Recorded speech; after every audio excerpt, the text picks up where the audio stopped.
우리들은 말이죠, 누군가에겐 강하고 또 누군가에겐 약하기도 합니다.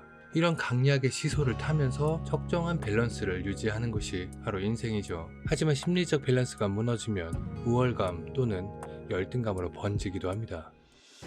2008년 10월 20일 오전 10시 광주의 한 식당으로 요란한 사이렌 소리와 함께 경찰차와 구급차가 달려갑니다. 그리고 현장에 도착한 경찰은 굉장히 참혹했어요, 현장이. 참혹한 현장을 맞이하게 됩니다. 아침부터 요란한 경찰차의 등장에 사람들도 꽤 많이 모여들었던 그 식당 안에는 머리가 깨진 채 숨져있는 한 남자의 사체가 있었던 겁니다.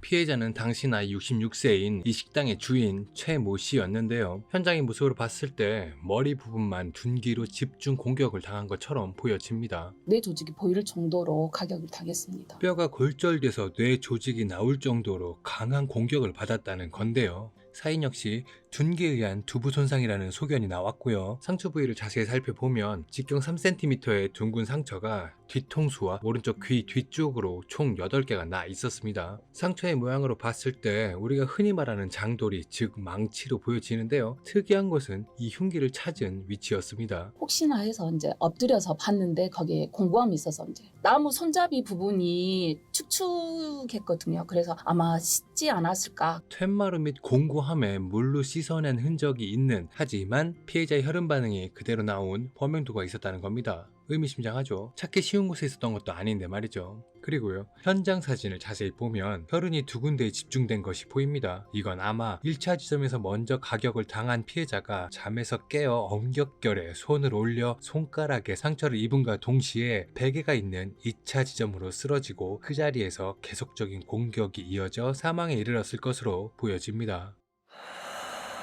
이제 현장을 한번 살펴봅시다. 일단 식당의 홀은 범행 장소라고 보기 어려울 정도로 깨끗했습니다. 그리고 가게 겸 숙식을 하던 툇마루 위에는 저녁에 먹은 것으로 보이는 안주와 2개의 빈 소주병, 하나의 잔이 있었습니다. 그리고요, 피해자의 주머니 속 현금도 고스란히 남아 있었습니다. 그런데요, 없어진 것도 있습니다. 그때 당시 한 300만 원 정도 된 게 없어졌고 약 60만 원 상당의 반지가 없어졌다. 사망 당시 피해자 손목에 있던 시계와 손가락에 있던 반지가 사라진 겁니다. 그리고 반대로 있어야 할 게 없는 것도 있었는데요. 현장에는 범인의 것으로 보이는 지문이 단 하나도 없었던 겁니다. 장갑흔이 몇 군데 보이는 게 있거든요. 지문 대신 장갑흔을 남긴 범인. 하지만 장갑흔이랑 같이 남겨놓은 것이 있었습니다. 그건 바로 발자국이었습니다. 사이즈는 270에서 275로 추정되는 족적이 남은 건데요. 이 족적으로 범인을 특정하지는 못했지만 당일 범인의 침입 및 도주 경로는 확인할 수 있었습니다. 침입은 늘 개방되어 있던 옆집 쪽문을 열고 좁은 틈 사이의 벽을 넘어 화장실 쪽 뒷문을 통해 들어와 장도리를 짚고 범행을 저지른 뒤 장도리를 씻고 제자리에 놓아두고 침입 루트와 똑같은 경로로 도주한 것으로 보여집니다. 벽과 손잡이에 선명하게 남아있는 장갑흔이 이를 알려주고 있습니다. 특히 벽에 나있는 이 3개의 장갑흔은 범행 당시가 벽을 짚고 가야 할 정도로 주변이 그렇게 어둡지 않았을까라는 생각을 하게 합니다. 이것도 중요 포인트죠. 이제 피해자 행적을 좀 알아봐야겠죠.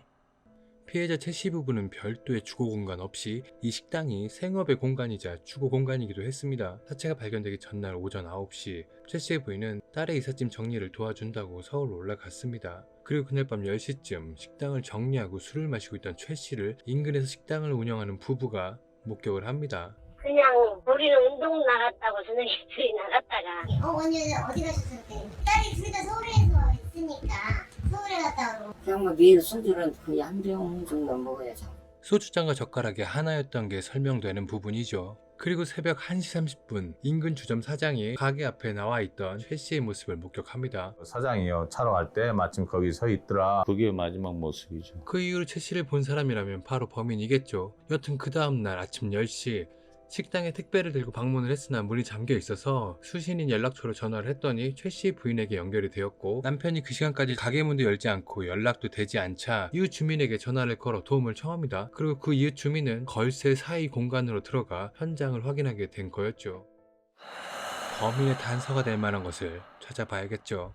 자, 앞선 내용 중에 걸리는 부분들을 정리해 봅시다. 여러분들은 어떤 것들이 걸리나요? 전 일단 살인 형태가 마음에 걸립니다. 팩트를 워딩으로 정리를 하자면 자고 있는 60대 노인을 둔기로 뇌조직이 튀어나올 정도로 수차례 내려쳤다. 오버킬의 성향을 띠고 있죠. 그리고 두 번째, 범행 도구입니다. 오버킬의 성향을 띄었다는 건 범인의 목적은 살인이었다라는 거죠. 그런데요, 살인을 목적으로 한 사람이 도구를 준비해 가지 않고 현장에 있는 도구를 사용하려고 했다. 그것도 쉽게 눈에 띄지 않는 곳에 있던 도구를 말이죠. 특이하죠. 그리고 심지어 범행 후 싱크대에서 그 도구를 씻고 다시 제자리에 갖다 두었습니다. 세 번째, 범행 시점입니다. 최씨 부부는 늘 함께였습니다. 그러다가 하필이면 딱 부인이 서울로 올라간 그날 사건이 발생했습니다. 우연일까요? 네 번째, 친인 및 도주 경로입니다. 이 쪽문은 동네 사람들도 그런 게 있었다는 것조차 잘 모르는 그런 쪽문입니다. 이 문을 통해 담을 넘었다는 건 그 동네 및 이 식당에 대한 지리감이 상당하다고 볼 수 있는 거죠. 그럼 범인의 모습을 그려봅시다.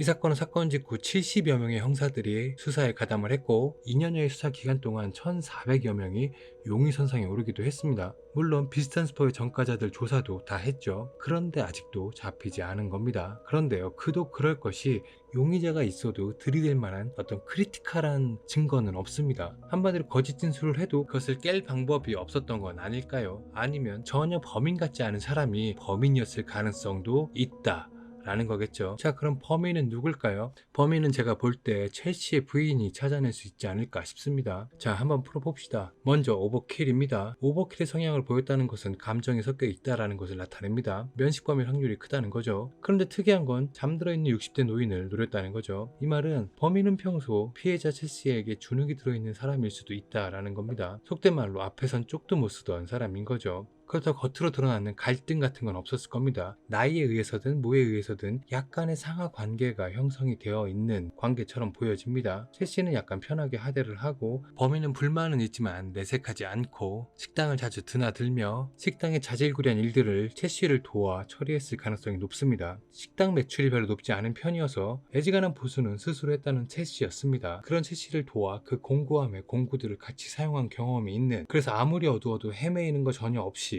뒷문으로 들어와 공고함을 찾고 싱크대도 향할 수 있는 정도가 되는 사람이지 않을까 싶습니다. 범인은 아마 첼시보다 어린 사람일 겁니다. 아마 많아도 40, 50대이지 않을까 싶은데요. 범인이 넘었다는 담을 보면 담당 형사의 키가 얼마인지 몰라도 대략 160cm 이상이 되어 보이는 담을 뛰어넘을 수 있을 정도의 체력이 돼야 되는 사람인 거죠.